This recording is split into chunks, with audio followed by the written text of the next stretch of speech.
En nombre del Padre, del Hijo y del Espíritu Santo. Amén. Vayamos a esta oración de San Pablo VI. ¿Quién es Cristo? Cristo, tú eres el único Salvador. Nada se puede hacer sin ti.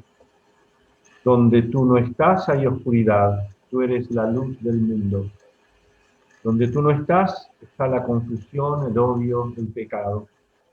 Tú eres la vida, tú el maestro, tú el amigo, tú el buen pastor, tú el fundamento de la paz, tú la esperanza del mundo. Tú debes ser nuestro modelo, tú nuestro ideal, tú nuestra fuerza. Amén. Muy bien, queridas vírgenes consagradas, esta es la última meditación de este retiro que nos ha unido en comunión. Y a su vez en una lectura introductoria a Fratelli Tutti, y vamos al justamente último capítulo, octavo, con esta última reflexión que el Papa ha titulado Las religiones al servicio de la fraternidad en el mundo. Es decir, que las religiones, por supuesto estamos nosotros en el corazón de la Iglesia que es católica, y desde ahí, por su catolicidad, nos anima el Papa a reflexionar acerca del ecumenismo y el diálogo interreligioso. ¿Por qué? Porque las religiones pueden construir la fraternidad y la justicia en la sociedad. Y para esto, consecuente a los otros capítulos que hemos comentado brevemente, el diálogo es la clave, pero no por una mera diplomacia, amabilidad, tolerancia, es decir,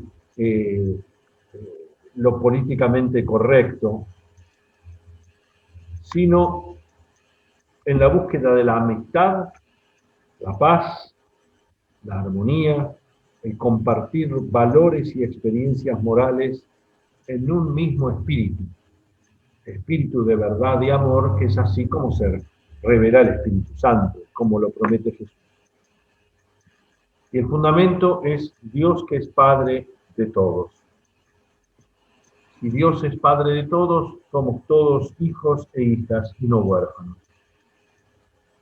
Porque la razón por sí sola no consigue fundar la verdadera hermandad, fraternidad y, me animo a decirlo, sororidad. Palabra, por supuesto, incorporada a la Real Academia Española en octubre del 2018, que en realidad es reconocer su origen latino, sor, soror, sorores, sororitas, que es eso, la fraternidad en femenino. Y esto implica la dignidad trascendente, reconocer la dignidad trascendente de la persona humana, imagen visible de Dios invisible.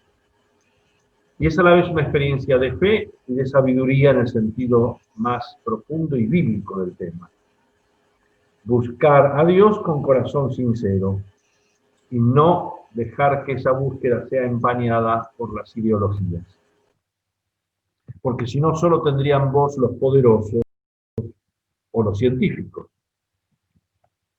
La iglesia, nuestra iglesia, es casa, pero es una casa con las puertas abiertas. Madre y maestra. Es madre, y si la iglesia es madre es porque sirve, porque sale, porque sostiene, porque es signo, 4 palabras con las S usadas por el Papa, puente de reconciliación. La iglesia no rechaza nada de lo que en las religiones hoy es santo y verdadero. Y al celebrar a Santo Tomás de Aquino, ayer, si Dios quiere, y lo han podido celebrar, si Dios ha querido, sabemos que en el diálogo, la verdad, recomendaba él a un fraile estudiante, famosos consejos de Santo Tomás al hermano Fray Juan, la verdad no importa de quién viene. El Evangelio es compasión, confianza y capacidad de reconciliación. Esta es la música del Evangelio.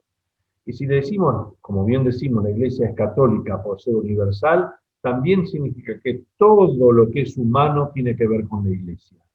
Y esto no es una frase de Francisco, sino que está arrancada del corazón de la encíclica Ecclesiam Suam de San Pablo VI, su encíclica programática. Y tenemos una madre que es María, atenta a Jesús y a sus descendientes, como dice el Apocalipsis 12:17, porque el dragón buscaba destruirla a ella, a esta mujer icónica, y a sus descendientes. Y como bien señala el evangelista Juan, y a él vamos, en las dos grandes, por decirlo así, apariciones de María, la madre de Jesús, en la vida de Jesús, son en Caná de Galilea, capítulo 2 de Juan, apenas empieza, y al pie de la cruz, al terminar el Evangelio, capítulo 19. Y dice, allí estaba la madre de Jesús.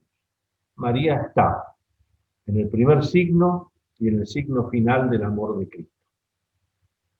La libertad religiosa, que es fundamental en el camino del encuentro ecuménico y el diálogo interreligioso, se hunden en la propia identidad, porque un diálogo reconoce primero la propia identidad, la adoración al mismo Dios, el amor al prójimo, el culto a Dios y el valor sagrado de la vida, contra la violencia fundamentalista, aunque se disfrace ella de tolerancia.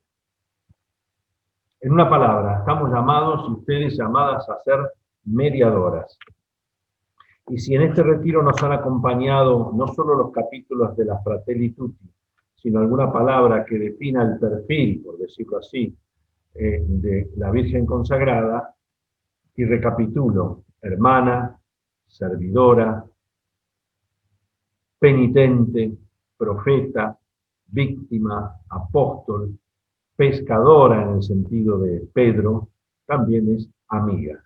Y por eso le vamos a pedir a Juan, el evangelista, el discípulo amado, sin entrar en discusiones exegéticas que no corresponden al retiro y que no soy capaz de ofrecerlas, ir a lo fundamental de lo que el Evangelio de Juan y sus cartas nos regalan para comprender qué significa esto de la amistad. Todo el Evangelio de Juan está signado por dos preguntas, una inicial en el primer capítulo y otra final, ya en la aparición a la Magdalena que está afuera del sepulcro llorando. La primera la vimos hace poco en la lectura dominical. ¿Qué buscan? A los discípulos de Juan que seguían, este es el Cordero de Dios, ¿qué buscan? Algo. ¿Dónde vives? Vengan y lo verán. No les da una dirección. No les dice, mira, en la calle Lago de Genezaret y Río Jordán, ahí no me van a encontrar. No, vengan a él y lo verán. Queda en el futuro ese camino que estamos recorriendo nosotros. Y la última pregunta, digo última pregunta en el sentido no solo retórico, sino teológico, es cuando a María le dice, mujer, ¿por qué lloras? ¿A quién buscas? ¿A quién buscas? ¿A quién buscas? También lo hemos visto el año pasado en el retiro. Incluso antes, en el Huerto de los Olivos, cuando viene la soldadesca con Judas, él pregunta, ¿a quién buscan? A Jesús en Nazaret. En la vocación de los primeros apóstoles que hemos leído también en el domingo pasado, los dos hermanos hijos de Zebedeo, Juan y Santiago, y Pedro y Andrés, dejando sus barcas, dejando sus redes, sabemos cuál es la profesión oficio de este discípulo. Aquel que también pregunta, ¿dónde vives? Y tal que el que se recuerda eran las 4 de la tarde, como ocurre con esas personas ancianas, quizás se olvidan de 1000 detalles del presente inmediato, pero no olvidan los detalles más profundos del amor hermoso. Eran las 4 de la tarde. Como Juan que recuerda en la multiplicación de los panes, había mucha hierba en ese lugar. Como recuerda el sudario doblado, como recuerda en Caná la presencia de María, como recuerda en la cruz también, que a los pies estaba María y el discípulo amado. Hay algunos salmos que son típicos salmos de la vejez. Recuerda, Señor, lo corta que es mi vida y lo caducos que has creado los humanos. ¿Quién verá ¿Quién vivirá sin ver la muerte? O aquel Salmo 90 que dice, enséñanos a calcular nuestros años para que adquiramos un corazón sensato. Corazón sensato es el corazón de la sabiduría. El corazón que sabe distinguir lo que es sustancial de lo que es accidental. Lo que es lo real de lo que es lo ideal. Lo que es el todo y la parte. En una palabra o en una expresión, la que usa el Papa en la Evangelii Gaudium, que es lo importante, lo primordial, lo superior, lo que prevalece. Señor, dame a conocer mi fin, cuál es la medida de mis años, para que comprenda lo frágil que soy. Esa es la sabiduría. De hecho, dos textos son significativos para comprender el inicio de este seguimiento. De este joven, la tradición de la Iglesia dice que era el discípulo más joven, y es el que sobrevivió a todos, y el que con sabiduría nos regala también el Apocalipsis. En Lucas 9:49, y el episodio que lo sigue, 9:49 y luego 9:51, tenemos dos fotografías que nos ayudan a intuir el carácter de este apóstol, que como buen joven es impulsivo, impaciente y quiere todo ya, como nuestra impaciencia a veces lo quiere. ¿Lo querés? Lo tenés. Dice, Juan dirigiéndose a Jesús le dijo, Maestro, hemos visto a uno que expulsaba demonios en tu nombre y tratamos de impedírselo, porque no es de los nuestros. Pero Jesús le dijo, no se lo impidan, porque el que no está contra ustedes está con ustedes. Él ya quiere los nuestros, los otros. Conocemos cómo los jóvenes se juntan en verdaderos grupos, bandas, gangs en Estados Unidos, hinchas, ultras en Italia, la torcida en Brasil, incluso con rituales, las maras en Centroamérica, rituales, modos de vestir, usos, uniformes, una especie de subrayar la identidad propia. Nosotros y ellos. No es de los nuestros. Sabemos la tentación a las verdaderas hemofilias espirituales, asepsias para no contaminarnos, grupos que piensan todo lo que pienso yo y por eso me siento cómodo con ellos. Segunda imagen, también muy gráfica, en el capítulo 9, versículo 51, dice, cuando estaba por cumplirse el tiempo de su elevación al cielo, Jesús se encaminó decididamente hacia Jerusalén y envió mensajeros delante de él, como era la forma con la que Jesús iba anticipando su llegada a través de los discípulos. Pero no lo recibieron en un pueblo de Samaria porque se dirigía a Jerusalén. Conocemos a través del diálogo con la samaritana la enemistad entre los samaritanos y los judíos.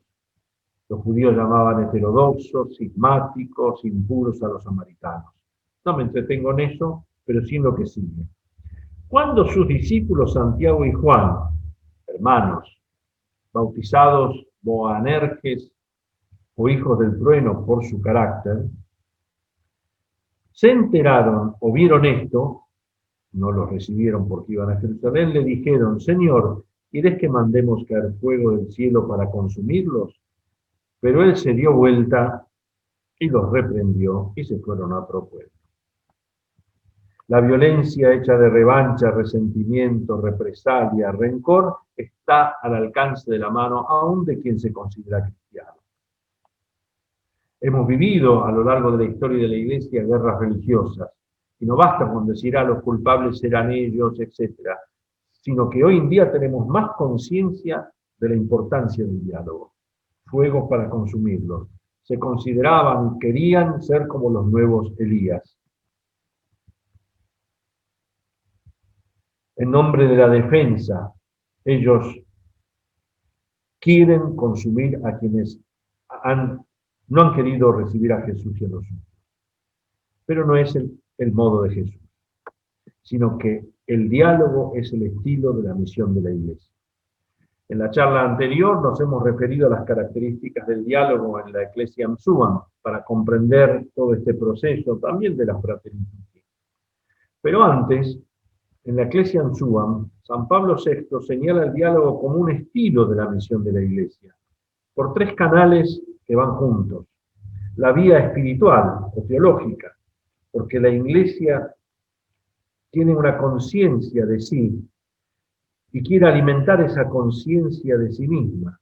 El sentido mismo de la Iglesia es diálogo, porque Dios ha querido dialogar con nosotros. Es la vía espiritual. La vía moral, no hay reforma de la Iglesia si no es a través del diálogo, que es un ejemplo en todos los evangelios, y de un modo especial en el Evangelio de Juan. Y la tercera es la vía apostólica, porque el método de la Iglesia para encontrarse con el mundo es el diálogo. Incluso las características del diálogo, como coloquio de la salvación, las vemos también delineadas en la Ecclesiam Suam. Primero, el diálogo es iniciativa divina. Él nos amó primero y Él rompe el silencio.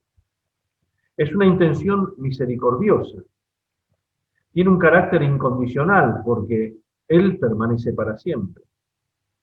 La cualidad del diálogo que Dios propone al hombre es una cualidad liberadora. Sus destinatarios son todos, la universalidad de sus destinatarios, señala el Papa Pablo VI. Siempre en la pedagogía de la gradualidad. Y ahí sí entra en la Ecclesiam Suam esas cualidades que mencioné en la charla anterior: claridad, mansedumbre, confianza, prudencia.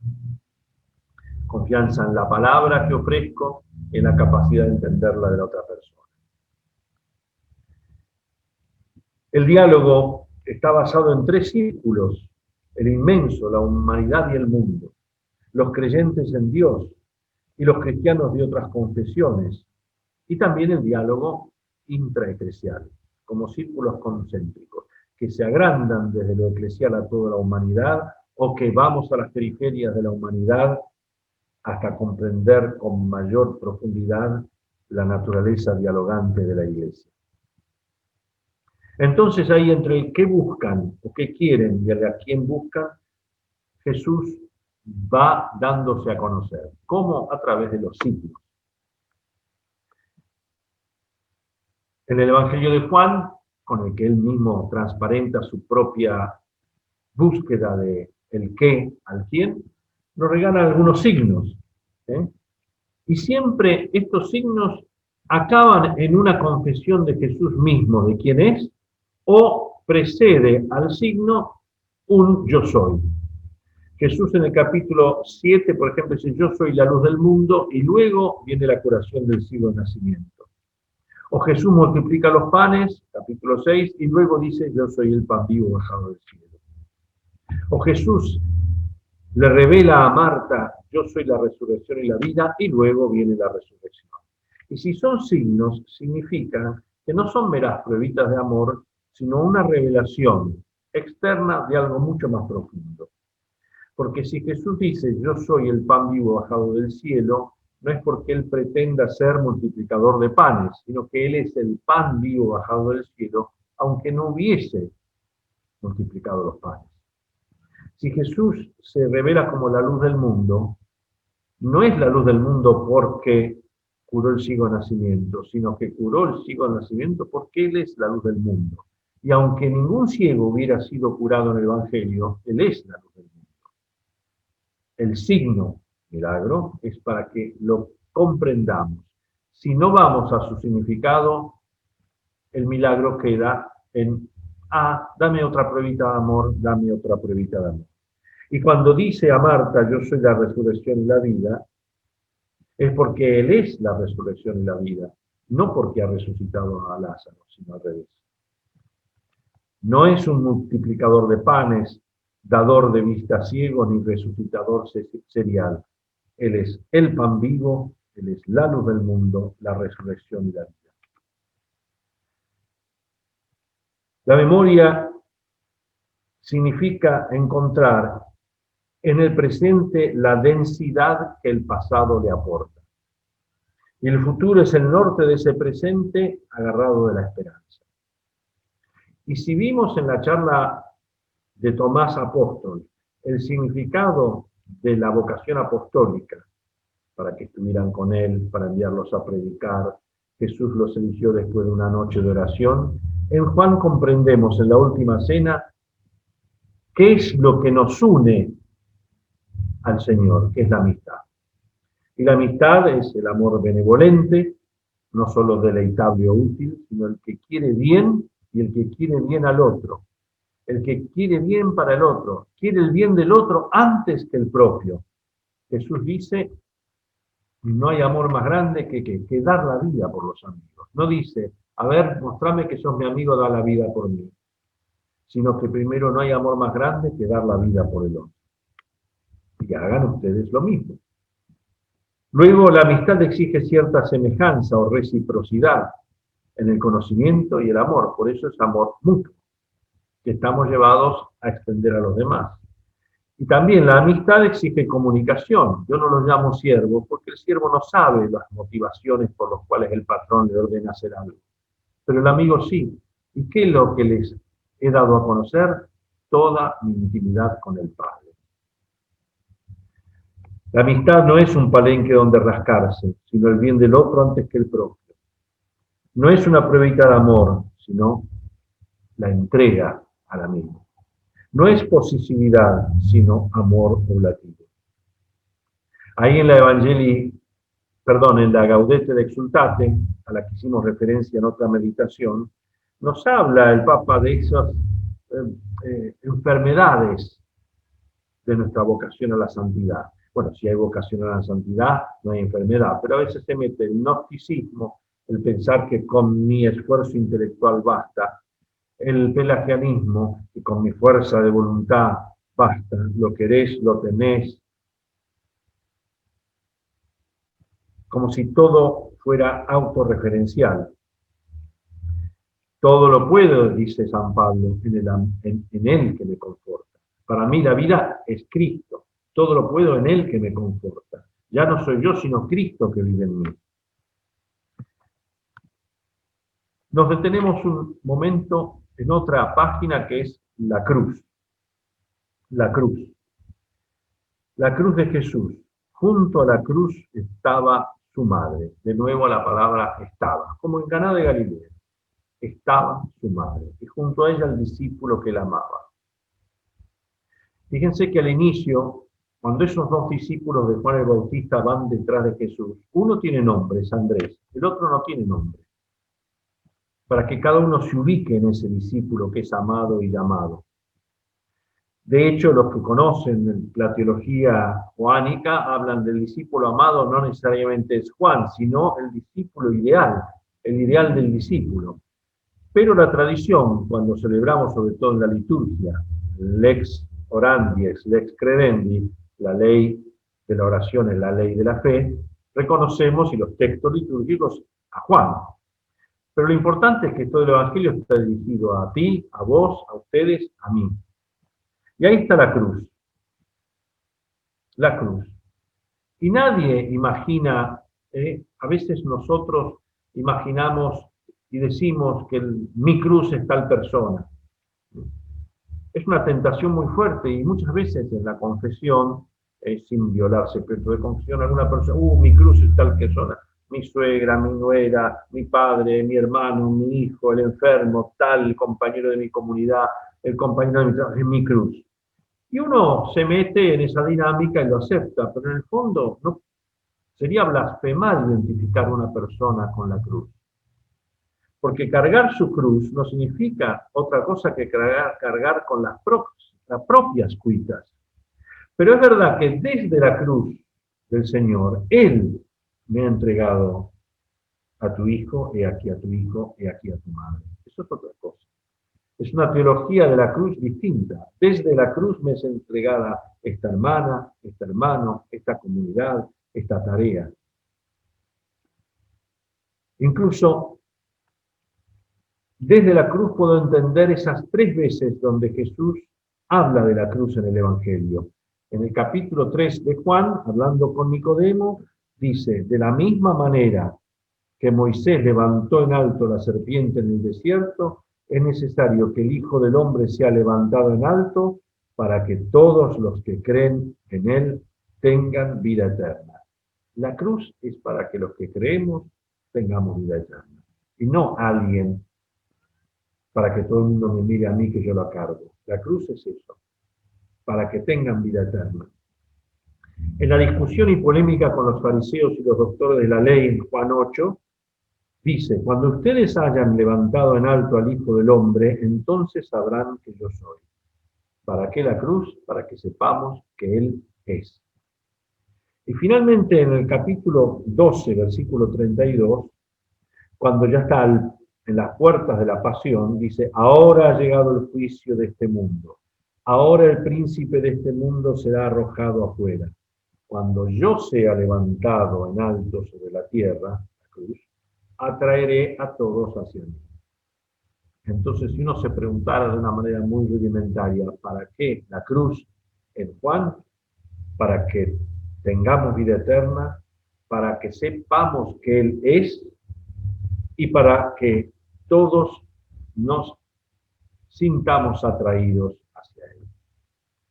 Por eso la libertad, decía el documento de Puebla, es en principio la capacidad que tenemos todos de obrar por nosotros mismos para vivir el misterio de la comunión y participación. Hoy diríamos con el documento de Aparecida de ser discípulos misioneros, es la misma dinámica, comunión, discípulos, participación, misioneros, sobre tres planos inseparables: la relación del hombre con las cosas como Señor, con los demás como hermano, y Jesús nos dice como amigos, no por el amiguismo o el amiguerismo, sino porque Él nos llama amigos, y la relación del hombre con Dios como hijo. Como dicen, me gusta citar esto porque, no porque lo cite yo, sino por la realidad de la procesión del milagro en Salta. Siempre lo repito, pero me ayuda mucho. Cuando termina el juramento y de fidelidad de todo el pueblo salteño, entre bellos y nobles, ricos y pobres, hombres y mujeres, diríamos, forzando la Biblia, esclavos y libres, todos con sus cuitas, rezando su novena, termina ese juramento diciendo, porque tú eres nuestro Señor y nosotros somos tuyos. Juan en el capítulo 13 no relata justamente la institución de la Eucaristía, que ya le ha ocupado el capítulo 6, multiplicación de los panes. Tiene otra idea teológica y otro orden teológico. Pero comienza con algo que no aparece en los sinópticos, que es el lavatorio de los pies. Y de hecho, hagan esto en memoria mía, significa al mismo tiempo actualizar lo sucedido, porque en la Biblia la memoria no es simplemente un recurso mnemotécnico, sino memoria es hacer presente el misterio del pasado. La memoria, dirá San Agustín, es el presente del pasado. No solo los detalles y crónicas, te acordás tal cosa, sino la memoria del corazón. Eso es lo propio de Juan. Apunta a una conducta la memoria del corazón. Haz esto. No es una mera gimnasia intelectual. La sabiduría es sabiduría del corazón. La unión de la inteligencia, el contacto de lo que tiendo por la inteligencia a conocer como verdadero, como verdad, y del corazón como bueno. Hagan esto en memoria mía. Sea la memoria ritual, pan que ya no es pan, sino carne de Jesús, vino que ya no es vino, sino sangre de Jesús, como la memoria del servicio. Si yo que soy maestro, dice el Evangelio de Juan en el capítulo 13, le lavo los pies unos a los otros, hagan ustedes lo mismo. Y en esto los reconocerán como discípulos. Les he dado un ejemplo para que hagan esto como yo lo hice, el servicio. Juan incluso, todo su Evangelio y sus cartas juega con eso, luz, oscuridad, verdad, mentira. Defensor, Jesús, acusador, el diablo. Incluso una nueva concepción de la mentira. No es la mentira de patas cortas, sino la mentira es decir que vivimos según Dios y no lo practicamos. Jesús en el Apocalipsis se llama testigo fiel, veraz, el amén, defensor, abogado. Incluso en la primera carta de Juan, en el capítulo 4, versículo 18, dice: en el amor no hay lugar para el temor, porque el temor teme al castigo. El amor pleno, perfecto, no teme el castigo. Y si hablamos del don del Espíritu Santo, temor de Dios, no es el miedo de Dios, sino el temor a ofenderlo, porque uno teme ofender a un amigo. No a ver si me deja. Eso es el noviecito, la noviecita. No si me deja, sino porque lo amo tanto que temo ofenderlo. Por eso es don del Espíritu Santo, porque Jesús nos llama amigos. Solo quien ha puesto su cabeza, decía un padre de la iglesia y lo retoma el famoso José María Lagrange, biblista, fundador de la Escuela Bíblica y Arqueológica de Jerusalén. Solo quien ha puesto su cabeza en el pecho de Cristo y ha recibido a su madre en casa, puede decirnos las cosas que Juan nos dice. Y de hecho, Juan dice: yo no los llamo siervos y servidores, los llamo amigos. De hecho, en esa meditación sobre la amistad del cardenal Eduardo Pironio, se ha cumplido en diciembre 100 años de su nacimiento, vivimos un año pironiano, digamos así, un regalo para la Iglesia argentina, para la Iglesia universal. En el epílogo de esa meditación sobre la amistad, él escribe: para la imperfecta felicidad de la tierra, hecha con lágrimas y con esfuerzo, nos es imprescindible la gozosa presencia del amigo que nos alivia y nos sostiene, nos eleva y nos perfecciona. Su hallazgo constituye entre las miserias del tiempo, estas miserias que el mismo Papa va recogiendo en la Fratelli Tutti, no las pone debajo de la alfombra, pero reluce en todo eso el don de la reconciliación, de la fraternidad, de la amistad universal, no abstracta y uniformante como si fuera masónica, por decirlo así de una manera, sino en concreto, dar la vida por el amigo. Entre los gozos accidentales de la gloria, porque el sustancial es el encuentro definitivo con Dios, Santo Tomás de Aquino, a quien hemos celebrado ayer, coloca el reencuentro con los amigos. La felicidad perfecta consiste en la visión intuitiva de Dios. Allí encontrará el hombre la plenitud completa de su perfección. Esencialmente, no hace falta más para la beatitud, pero el complemento de la felicidad exige todavía la presencia inadmisible del amigo. La muerte puede quebrar temporalmente una amistad, pero en el surco abierto de la herida se ha sembrado el encuentro definitivo. La suprema perfección de una amistad se alcanza en la eternidad.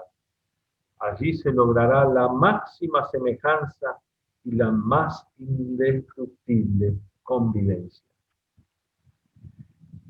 Con esto vamos concluyendo y hemos concluido este viaje breve por la historia de la salvación para comprender mucho más esta vocación implícita en el amor de Dios, porque somos sus hijos e hijas, que es: todos ustedes son hermanos, todas ustedes son hermanas. Mateo 23, 8. Usando el Papa la expresión, por eso Fratelli Tutti, que es literal de San Francisco, como Laudato Si también es expresión literal. La reconciliación con la casa común y con los hermanos, como camino definitivo para la reconciliación con Dios. Y si comenzamos con José, hijo de Jacob, que ha sufrido su fraternidad, porque fue tratado mal por los hermanos, pero intenta reanudar, leyendo la providencia de Dios, su vocación fraterna, pasando por Moisés, que tiene que dilatar esta vocación a su pueblo y no a gente de su propia familia. Por David, a quien su propio hijo lo enfrenta en este amor penitente para gestar y pensar un mundo abierto. Hemos dado la mano a Jonás, que tiene que ir al pueblo enemigo, a la ciudad pérfida, según el profeta Nahum, Nínive, para anunciar a Dios y para ser testigo, a pesar de su enojo, de que Dios es misericordioso aún con aquellos lejanos. Luego hemos visto a Juan Bautista víctima, que anuncia a aquel que va a venir al Cordero, pero que en su crisis pasa por preguntar, ¿eres tú el que ha de venir? Podemos buscar a otro. Tomás Apóstol nos ha ayudado a reconocer al Señor Jesús, Señor mío y Dios mío, y a arrancar de Jesús esa beatitud o bienaventuranza, la única medida de nuestra pobreza, que es felices, bienaventurados, dichosos los que creen sin ver. Y finalmente, con Pedro, el pescador, en el camino del reencuentro, y con Juan, hemos comprendido definitivamente que estamos llamados a la amistad con Dios. Que Dios las bendiga y fecunde los frutos de este retiro, en el nombre del Padre, del Hijo y del Espíritu Santo. Amén. Muchas gracias y recen por mí, no por etiqueta del Papa Francisco, sino porque se lo digo personalmente. Y hasta cada Eucaristía. Gracias.